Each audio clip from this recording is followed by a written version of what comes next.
कौन से मुहूर्त में कलश स्थापना करने से मां भगवती की असीम कृपा होगी। चैत्र नवरात्र में करे यह अचूक उपाय, जीवन में अनंत गुना फल मिलेगी। मां दुर्गा की अनंत कृपा पाने के लिए इस महाव्रत में क्या करें क्या ना करें जाने। भारतवर्ष में चैत्र नवरात्रे 22 मार्च से प्रारंभ हो रहे हैं। ऐसे में हिंदू नववर्ष का भी शुभारंभ हो जाता है। अब बात करेंगे, हमारे साथ हिंदू वैदिक धर्मगुरु पंडित वेदमूर्ति शास्त्री जी मौजूद हैं।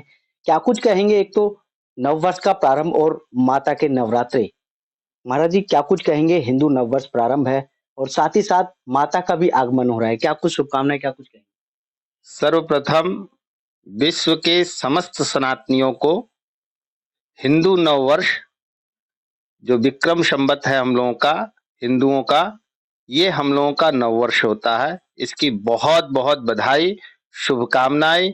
यह नववर्ष हम सभी सनातनियों के जीवन में सुख शांति समृद्धि लेकर के आए और पूरा साल सबका जीवन आनंदमय हो और सुखमय हो। और विशेष करके यह जो नववर्ष हम सबका प्रारंभ होता है चैत्र शुक्ल पक्ष प्रतिपदा से, जो हम सबका विक्रम संवत इस वर्ष है वो 2080, और इस वर्ष के जो राजा हैं वो हैं बुध, और इस वर्ष के जो मंत्री होंगे वो हैं शुक्र, और इस विक्रम संवत का जो नाम होगा उसका नाम है पिंगल। यह नववर्ष हम सबका कलश स्थापन से प्रारंभ होता है और यह प्रातःकालीन शुक्ल पक्ष, चैत्र शुक्ल पक्ष प्रतिपदा के दिन शुभ मुहूर्त में सभी सनातनी अपने घरों के आगे तोरण लगाते हैं, स्वस्तिक बनाते हैं और अपने घरों में 9 दिनों का महाअनुष्ठान, जिसको महासाधना कहते हैं, क्योंकि हमारे यहाँ देवी पुराण में बताया गया है कि 9 दिनों में 9 देवियों की पूजा की जाती है। जैसे प्रथमम शैलपुत्री च, शुरू दिन मां शैलपुत्री का पूजन किया जाता है। द्वितीयम ब्रह्मचारिणी, तृतीयम चंद्र घंटेति, कुसुमांडेति, चतुर्थकम पंचमम स्कंध मातेति, षष्ठम कात्यायनीति च, सप्तमम कालरात्रिति, महागौरीति चाष्टमम, नवम सिद्धिदात्री च, नव दुर्गा प्रकृतिता। मां सिद्धिदात्री का पूजन करने के बाद यह अनुष्ठान परिपूर्ण होता है। तो विशेष करके यह जो नया वर्ष है, यानी सिर्फ कैलेंडर बदल जाने से नया वर्ष नहीं होता। जैसे कि आप अंग्रेजी तारीखों को देखिए तो उसमें क्या होता है, उसमें कुछ नवीनता नहीं होती है। उस समय घोर घनाघोर कोहरा छाया रहता है, कोई फसल हमारे यहाँ नई नहीं आती है। लेकिन सनातनियों का जो नववर्ष है इसको वासंतिक नवरात्र बोलते हैं, और 6 ऋतु है हमारे यहाँ। 6 ऋतुओं में सबसे महत्वपूर्ण ऋतु वसंत ऋतु को बताया गया है, क्योंकि जैसे ही वसंत का आगमन होता है तो सिर्फ मनुष्य के ही जीवन में नहीं, पेड़ पौधा, पशु पक्षी, जीव जंतु, सबके जीवन में वसंत का जो प्रादुर्भाव होता है, जो आनंद होता है। क्योंकि आप इस समय देखते होंगे कि किसानों के घरों में नए नए फसल आते हैं। आप देखते होंगे कि सूर्य की प्रकाश में भी अग्नि तत्व की ऊर्जा बढ़ जाती है। जो ठंड में लोग सिकुड़े हुए रहते हैं, यह वसंत आते ही, नववर्ष आते ही सबके जीवन में नवीनता आने लगती है। सारे, जैसे भी हमने बताया कि सबके जीवन में नवीनता आती है, तो इसलिए यह नववर्ष सबके लिए महत्वपूर्ण है। और विशेष करके मैं आप सबको बता दूं कि जो भी अंग्रेजी नववर्ष को मनाते हैं उसमें किसी भी प्रकार की वैज्ञानिकता नहीं है। आप देखते होंगे कि जितने हमारे सनातनी हैं, जितने हिंदू हैं, वह जितने अपने यहाँ सारे कार्य करते हैं वह हिंदू पंचांग के अनुसार करते हैं, ना कि कैलेंडर के अनुसार। उनके यहाँ मुंडन हो, उनके यहाँ विवाह हो, उनके यहाँ गृह प्रवेश हो, कोई भी कार्य या व्रत है, त्योहार है, जितने भी सारी चीजें हैं वह पंचांग के अनुसार किया जाता है। फिर आप नया साल अंग्रेजी वर्ष को क्यों मनाते हैं, जबकि सारे चीजों का जो हमारे यहाँ निराकरण है वह पंचांग में है। तो पंचांग के अनुसार जो नया साल हम सब हिंदुओं का है वह चैत्र शुक्ल पक्ष प्रतिपदा को। तो इस समय सभी सनातनियों को चाहिए कि पूरे साल, क्योंकि आप देखते होंगे अंग्रेजी नववर्ष अर्धरात्रि में मनाया जाता है, आधी रात में आती है, और आधी रात में कोई भी उत्सव कौन मनाता है? मनुष्य तो नहीं मनाते हैं, राक्षस प्रवृत्ति के लोग मनाते हैं, और राक्षसी प्रवृत्ति भी उस समय लोगों के पास आ जाती है। आप देखते होंगे लोग मदिरा पान करते हैं, नाच करते हैं, क्रीड़ा करते हैं, न जाने क्या क्या व्यभिचार होता है।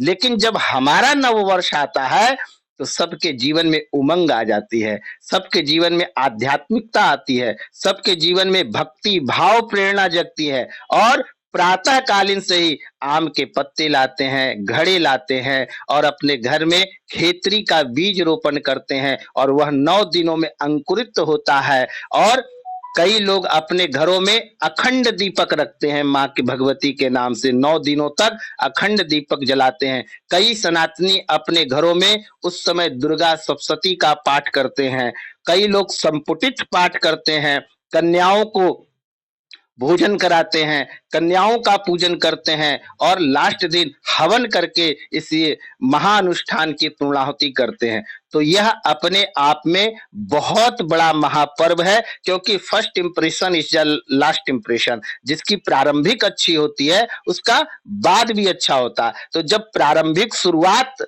सनातनियों का कलश स्थापन से, गणपति पूजन से, महाराज जी जानना चाहूंगा कलश स्थापना जो होती है उसकी विधि बताइए, और किस समय करें, क्या मुहूर्त है? क्योंकि हम रख तो देते हैं कलश लेकिन उसकी सही स्थापना नहीं हो पाती। हाँ, बहुत अच्छा। देखिए हमारे यहाँ पंचांगों में इसका शुभ मुहूर्त बताया गया है। तो कलश स्थापन जब हम शुभ मुहूर्त में करते हैं तो उसका अनंत गुना फल की प्राप्ति होती है। और कलश है क्या? कलशस्य मुखे विष्णु, कंठे रुद्र समाश्रिता, मूले संस्थितो ब्रह्मा।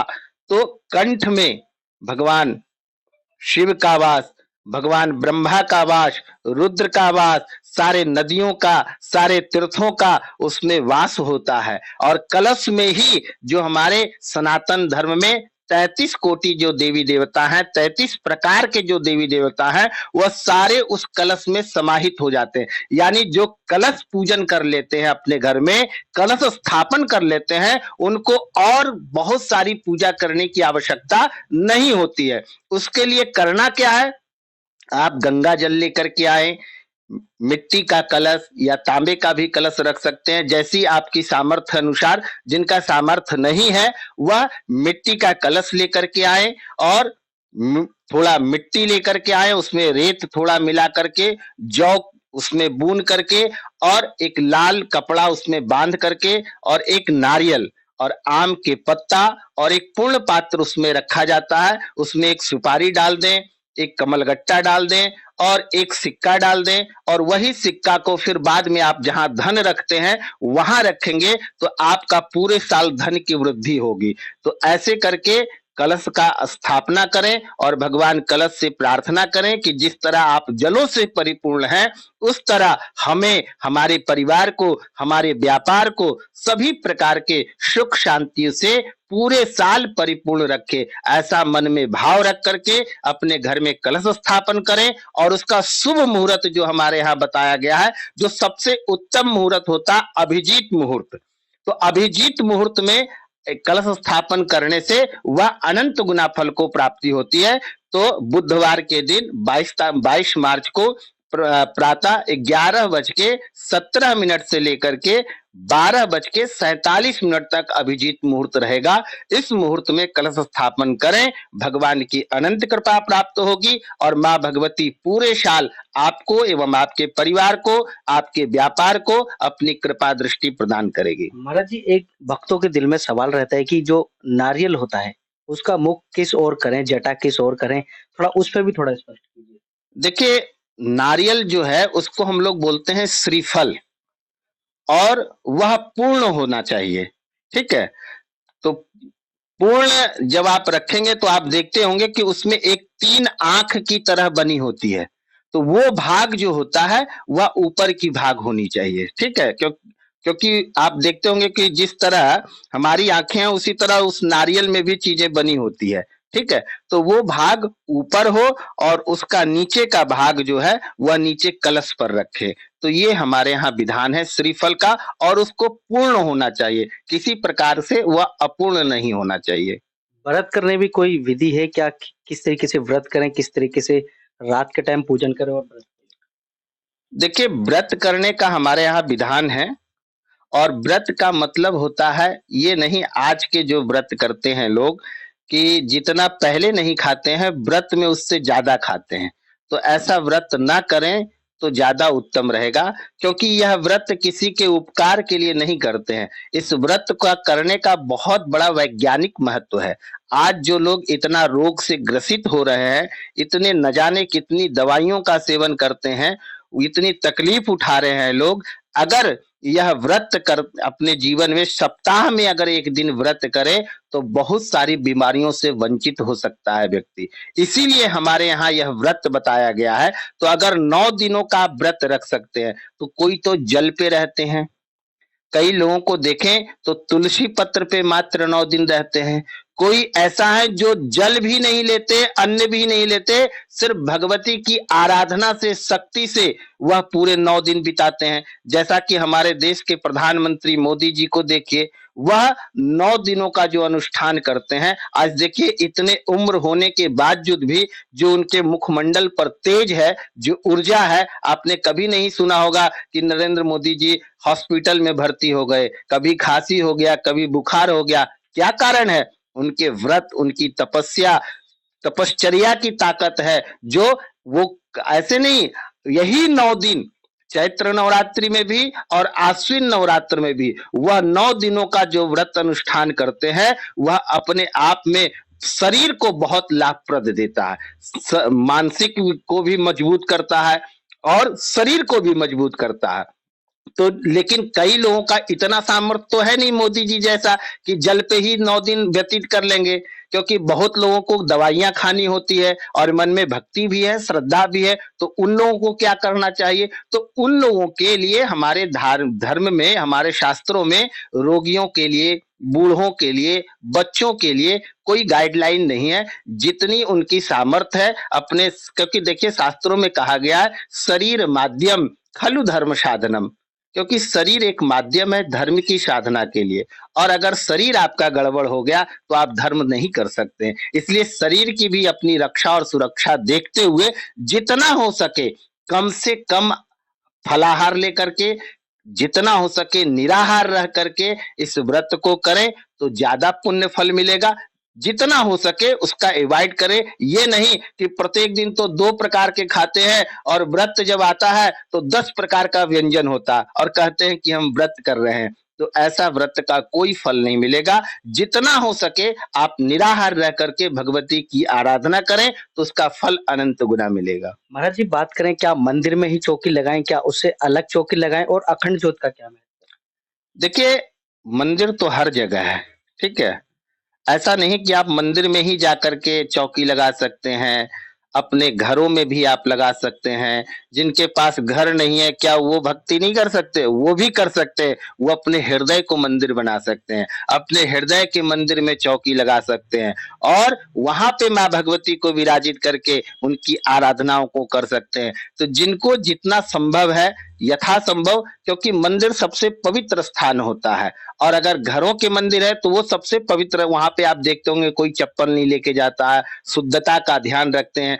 तो हमें इस चीज में शुद्धता का भी विशेष ध्यान रखना है। तो जहां पे आप शुद्ध रह सके, जहां शुद्ध स्थान हो, उस स्थान पे आप चौकी लगाएं, कलश स्थापन करें और वहां पर विराजित करके करें तो माँ भगवती शीघ्र प्रसन्न होगी। अखंड ज्योत के बारे में? और अखंड ज्योत, देखिए जिनके सामर्थ्य है वह अखंड दीपक अपने घरों में रखें, लेकिन रखने से पहले उसका विशेष ध्यान रखें।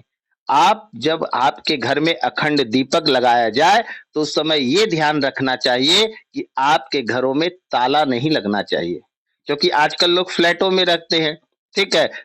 पत्नी भी ड्यूटी जाते हैं पति भी ड्यूटी जाते हैं, तो उस समय क्या करते हैं, घर में अखंड दीपक जलता रहता है और वह ताला लगा करके एक बार घी डाल देते हैं और चले जाते हैं अपने कार्य के लिए। तो जो ऐसा करते हैं उनसे विनती है कि ऐसा ना करें। आप 9 दिनों तक अपने कोई ना कोई घर का एक सदस्य घर में रहे, उसकी रक्षा करें, उसका देख रेख करें, तभी आप अपने घर में अखंड दीपक जलाएं। अन्यथा जब तक आप पूजन करें, क्योंकि दीपक जो है वह कर्म का साक्षी देवता है। जो हम कर्म करते हैं उसके साक्षी, भो दीप रूपस्तम कर्म साक्षी समप्रभा यावत पूजाम करिष्यामि तावत त्वम सुस्थिरो भवा। तो हमारे यहाँ उसका भी विधान है कि आप जब तक पूजा करें तब तक दीपक जले।